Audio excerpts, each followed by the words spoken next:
Jax Taylor says Kim Zolciak asked him out to dinner. Jax Taylor and Kim Zolciak talk about an unexpected crossover.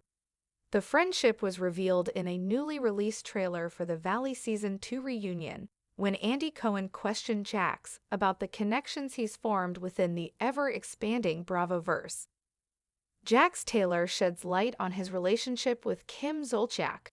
Who are you closest to from Bravo? The Watch What Happens Live with Andy Cohen host asked, specifying he wanted names outside the Valley and Vanderpump Rules casts. Who do I talk to the most? Everybody, Jax said.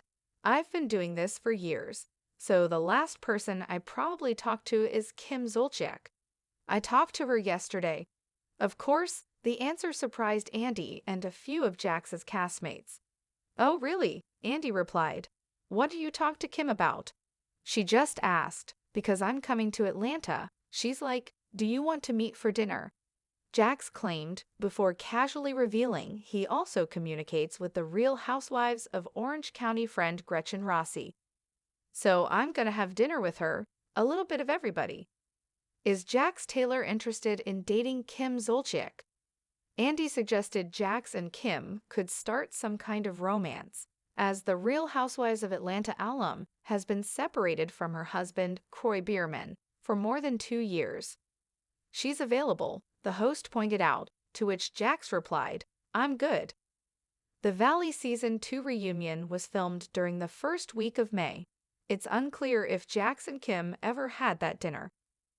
Jax Taylor previously defended Kim Zolciak and Croy Beerman's marriage. Years before Kim and Croy announced their separation, Jax publicly defended the couple against criticism of their marriage. It all started with a May 19, 2018, social media post in which Kim jokingly thanked her husband for being her chauffeur. Croy received the label because he was frequently filmed driving Kim around on Right Away and their family's spin-off, Don't Be Tardy.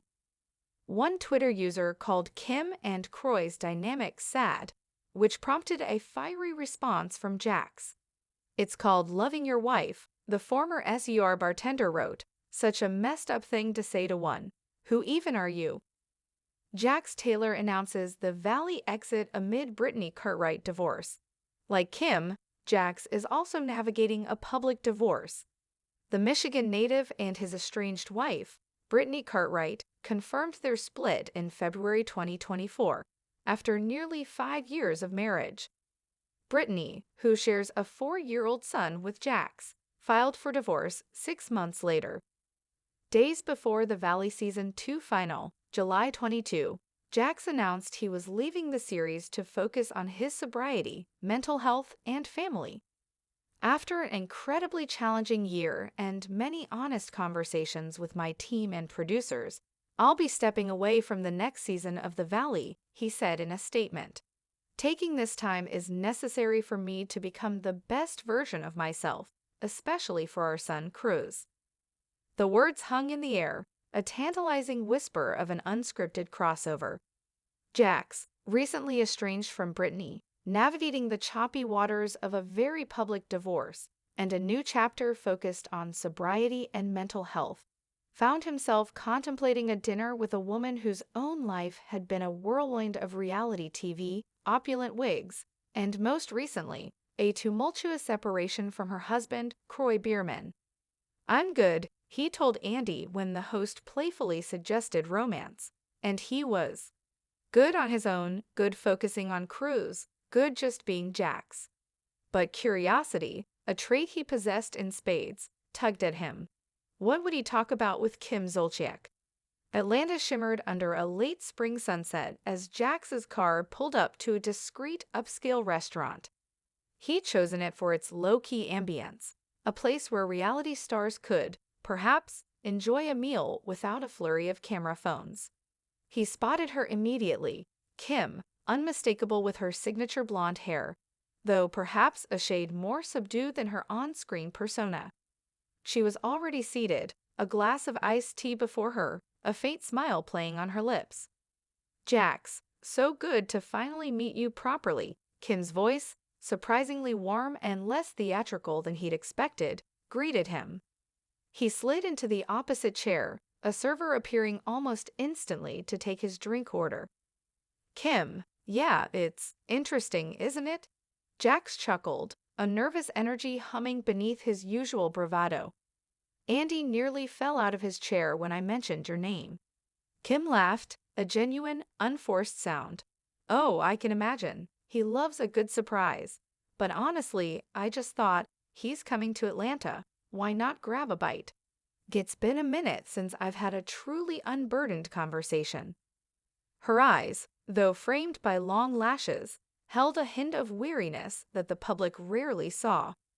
The conversation flowed surprisingly easily, a strange dance between two people who had lived parallel lives under the harsh glare of reality television.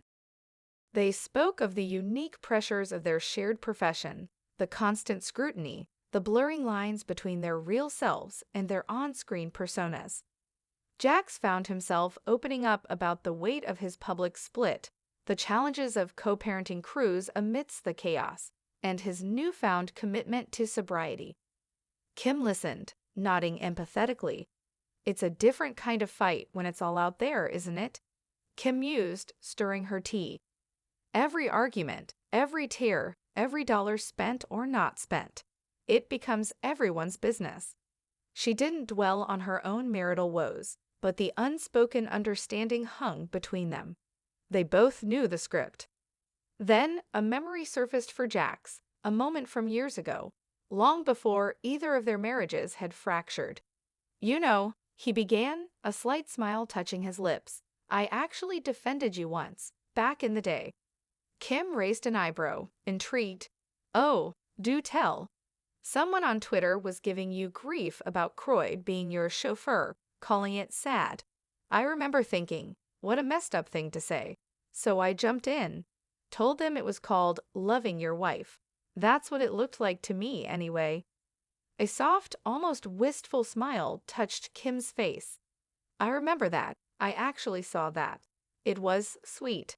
Unexpected, but sweet. Thank you for that, Jax. People are so quick to judge what they don't understand. The shared moment of understanding, a quiet acknowledgement of a past offense, deepened the unexpected camaraderie. It wasn't about romance. It was about two individuals who had navigated similar storms, finding a sliver of common ground in a world that often felt isolating. They moved on to lighter topics, sharing anecdotes about their children, the bizarre fan encounters, and the sheer absurdity of some of the situations they'd found themselves in. Jax talked about his new ventures, his desire to build something beyond the Vanderpump Rules and the Valley narratives. Kim spoke of her focus on her kids, her quiet life in Atlanta, and the surprising peace she was finding away from the constant grind of filming. As the dinner wound down, the initial awkwardness had completely dissipated. It wasn't a date, nor was it a strategic alliance for future reality TV endeavors. It was simply two people, famous for their unscripted lives, having an unscripted conversation. Well, Jax, Kim said, gathering her purse, this was genuinely nice. Thank you for coming. Yeah, Kim, it was, he replied, meaning it. Unexpectedly good. Good luck with everything. He watched her leave, a figure that had once seemed larger than life on screen, now just a woman walking out of a restaurant. The I'm good he'd given Andy still held true. He wasn't looking for a new romance. He was looking for himself, for stability, for a path forward that felt authentic.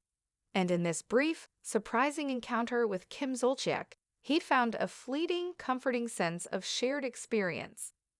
It was a reminder that even in the most public of lives, genuine connections could form in the quietest of moments, far from the cameras, far from the dramatic cuts, just two people sharing a meal and understanding the echoes of their reality. The dinner meeting between Jax Taylor and Kim Zolciak in Atlanta. It highlights Jax's initial contemplation of the unexpected encounter, given his own public divorce and focus on sobriety and Kim's recent separation. The narrative details their surprisingly easy conversation, where they bond over the unique pressures of reality television and the public scrutiny they face. A key moment is when Jax reveals he once defended Kim on Twitter years ago, which creates a shared understanding between them. The dare concludes with a sense of unexpected camaraderie, emphasizing that it was a genuine, unscripted conversation between two people who understood each other's public lives, rather than a romantic encounter or strategic alliance.